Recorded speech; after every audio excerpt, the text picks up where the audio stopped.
So this particular session is some information around how we might provide an informal debrief. So typically this would be provided by a supporting medical colleague, which may be a trusted friend of the doctor or a peer. So someone where it's not being conducted by a trained coach. So these will be some ideas around how you might construct that informal debrief. The role of the supporting medical colleague or the peer really is someone who can, whilst not being an expert in providing a debrief, can help the colleague pinpoint some positives in areas where they may need to improve. And it's really, as we said earlier in the earlier session, so important that the results are not just looked at by the doctor, but an opportunity to share that with a trusted colleague. And in this case, it may well be, as I said earlier, a peer or supporting medical colleague. And just to reiterate that the process of multi-source feedback is where the candidate would receive patient and or colleague feedback, usually 30 patients, usually 12 colleagues. So that's 42 independent assessments of a person's performance around interpersonal competencies and also around their professionalism. We mentioned the importance of a validated tool to do this. It's not just enough to put some words on paper. It should be a validated tool that has been, researched and also provides good benchmarks to support that doctor. And once they've received their report, there's this time of a debrief, and this is what we're talking now, an informal debrief, where it encourages the doctor to reflect more on their report in the presence of another person. And then resulting out of that self-reflection, there's an action plan developed, and also there's CPD allocation for those doctors requiring CPD, which was discussed in the first session. And these sessions are iterative, so you can go back and forth and look at previous sessions as well.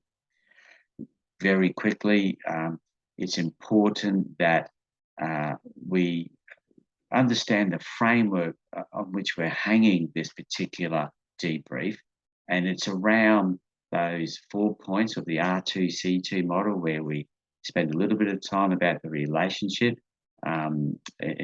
building that in terms of sharing what you do as an informal debrief in terms of a supporting medical colleague, a peer, and then explore the doctor's reactions to the report, confirm some of the content, what did they notice, what did you notice, and also the important part around the coaching for change or co-creating an action plan.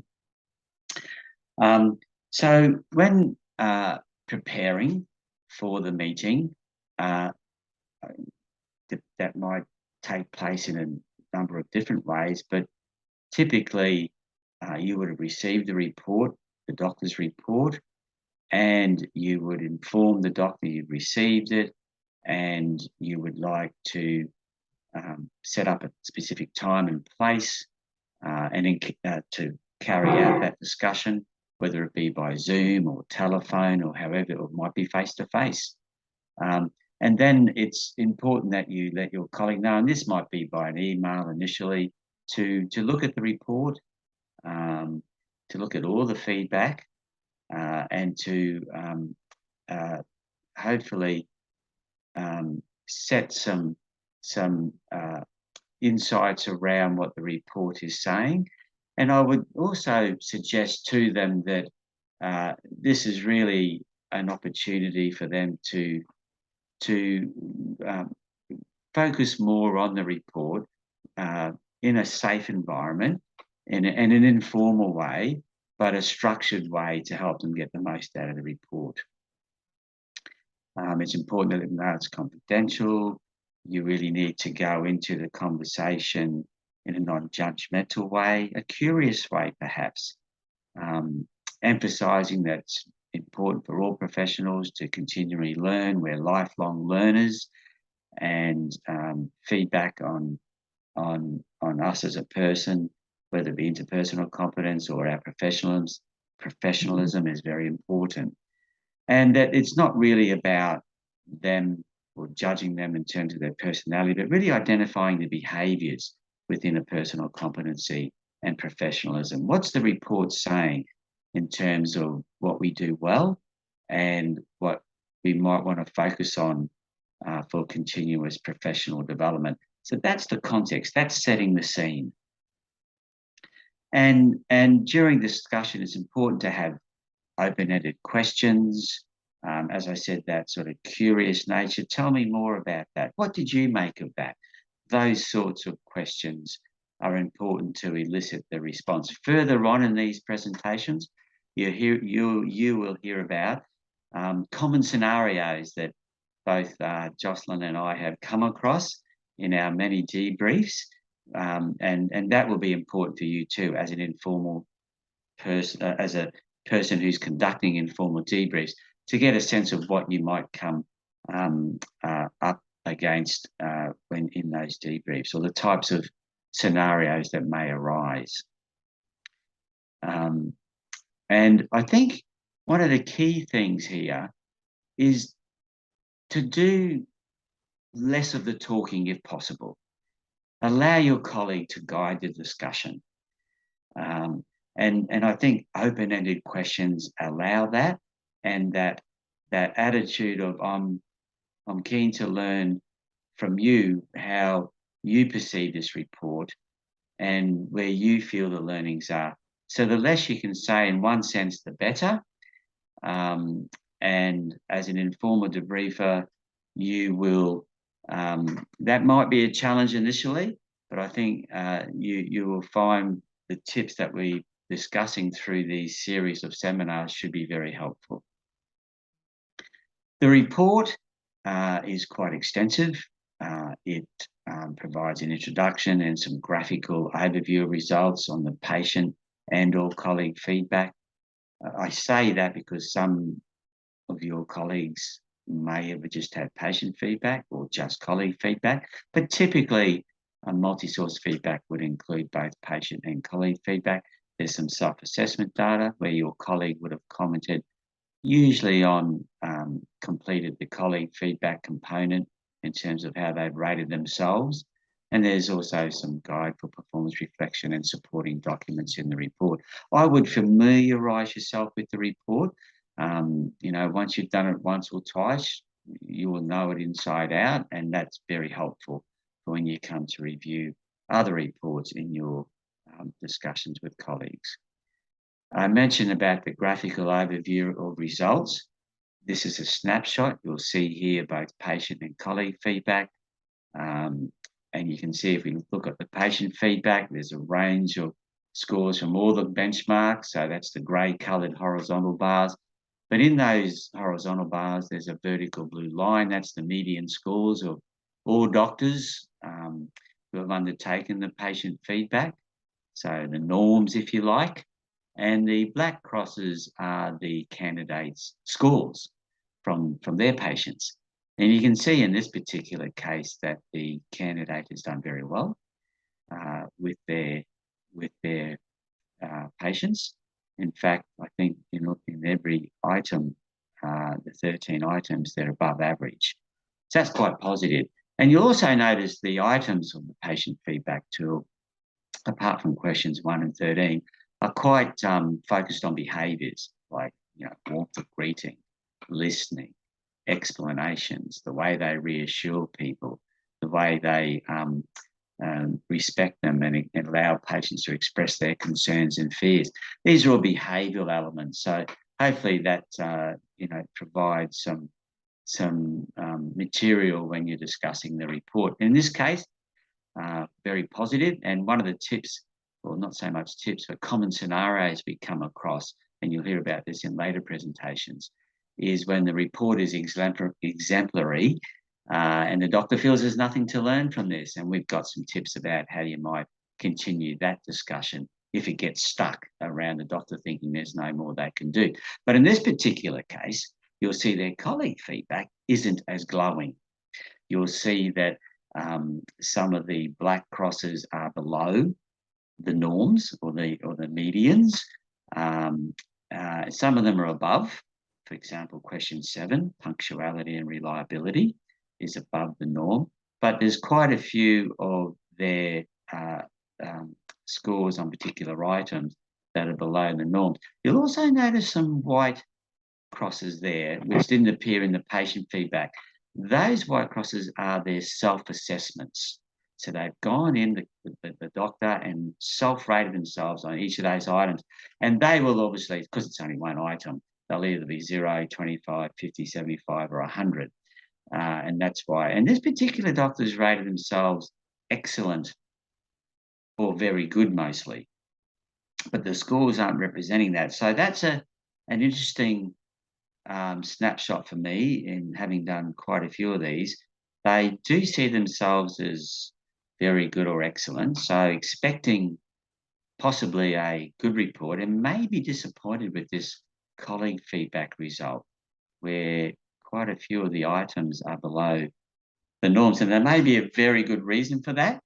And this is what the exploring and asking them for their initial reactions to the report is very important, because this is where they may focus on immediately, and you'll need to go with that. But we don't want to forget that they've also done quite well with the patient feedback.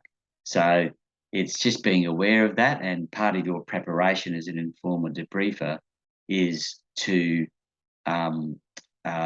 look at the report before you have that debrief with your colleague.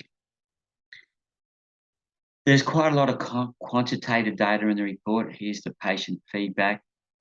All their means are well above average, in the 90%.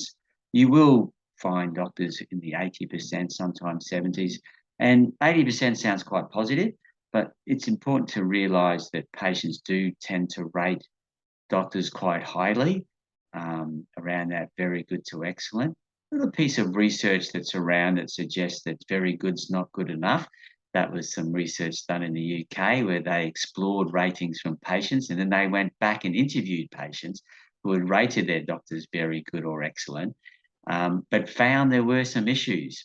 So the ratings, I think high 80s, maybe early 90s, very positive, but sometimes there's still maybe some areas for improvement and learning. So you'll see there graph 1.1. I often look at the number of excellence, and there I think it was question 4 that had the least number of excellence, still very good. And that was around their quality of explanations to the patients. There might be a comment around that, and that's worth having a look at when you look at the report, not only the numbers, but also the comments that may support the numbers. So that's something you as a debriefer will need to look at.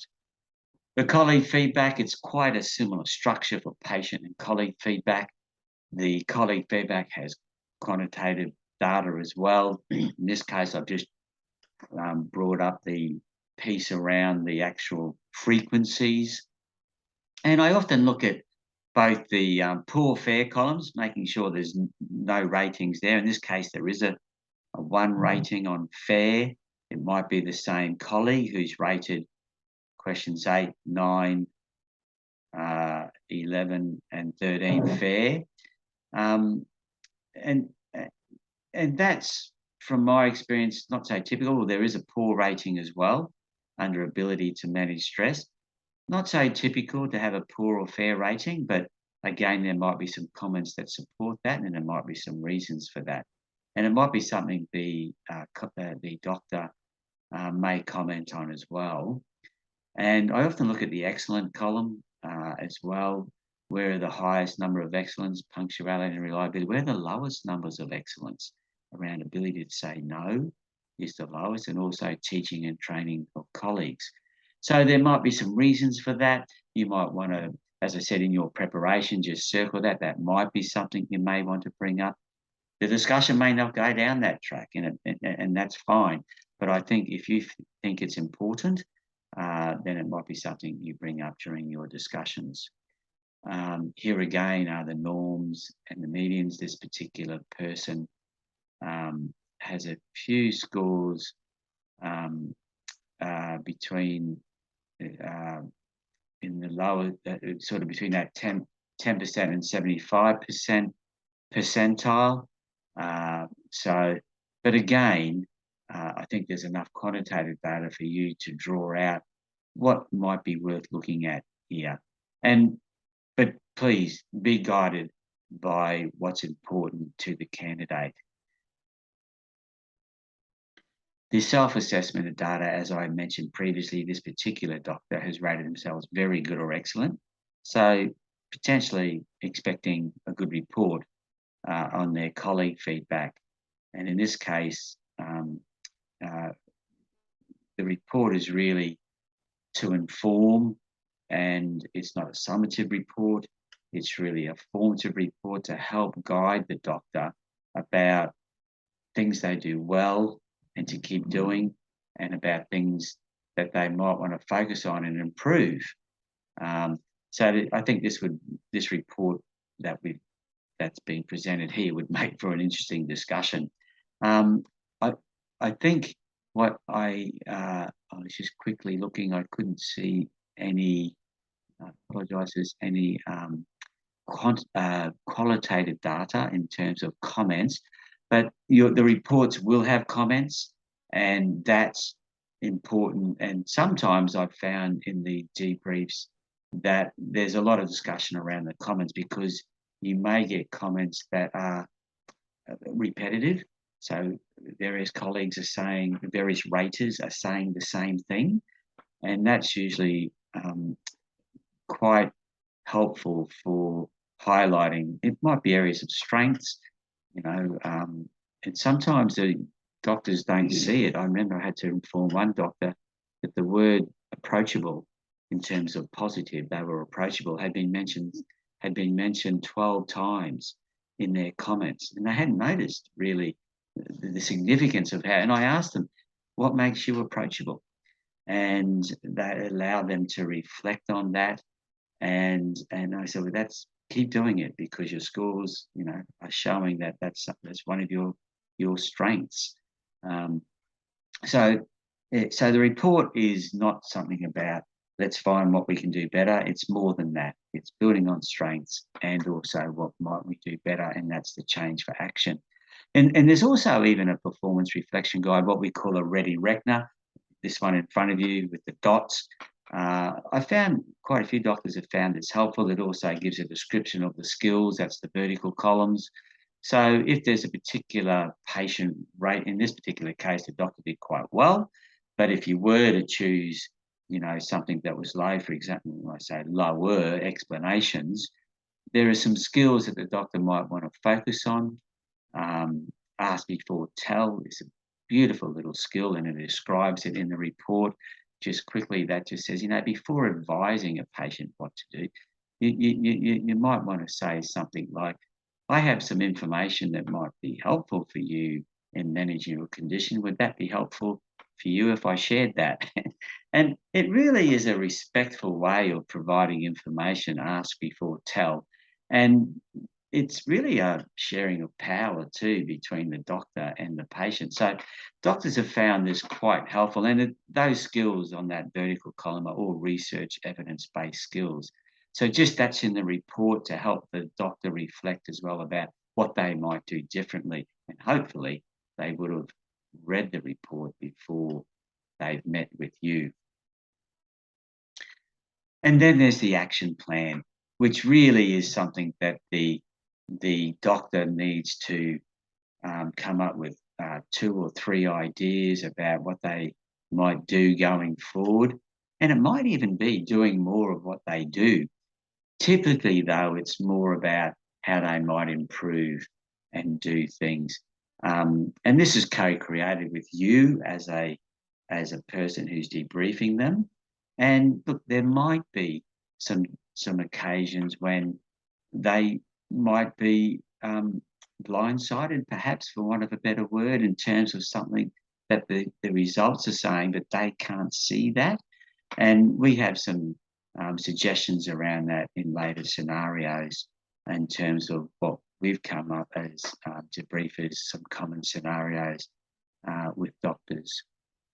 So, in preparing, think about the R2C2 in terms of spending a little bit of time letting the doctor know what you do. I think if you're a trusted friend, obviously they'll know who you are, so the rapport is already there. Wonderful. Asking them, what was it like getting your report, receiving it via email, opening it up? How did you feel? You might even want to explore, the people that they chose to rate them. A mix of people, who did you choose? Not names particularly, but roles. How did you find the report when you first opened it up? So I think it's important to get their reflections, and that might drive quite a bit of the conversation as well. And then the content, as we just described, as I went into detail just during this presentation, you need to have a good grasp of that. Sometimes a doctor may need some explanations around some of the content, and if you've been able to, which you should have, read the report, you'll be able to support them with that. And then that piece, that 10-minute piece at least towards the end of your debrief, where you're asking them, so what might you do going forward? What plan would you like to put together going forward that you're going to work on in terms of your continuous professional development or improvement? And it's important that you explore that with them, even to the point of not just allowing them to say something like, I want to become a better communicator. You need to ask them to, and there's some points around this during these presentations, drill down on that. How might you do that? When might you do that? How will you know if you're successful in doing that? So the coaching for change is really important, and I'd encourage you to support the doctor in that process. And there's lots more information that you can gather at through the website. The email address is important if you need further information. There's these webinars, there's some printed material, and many other resources. Thank you.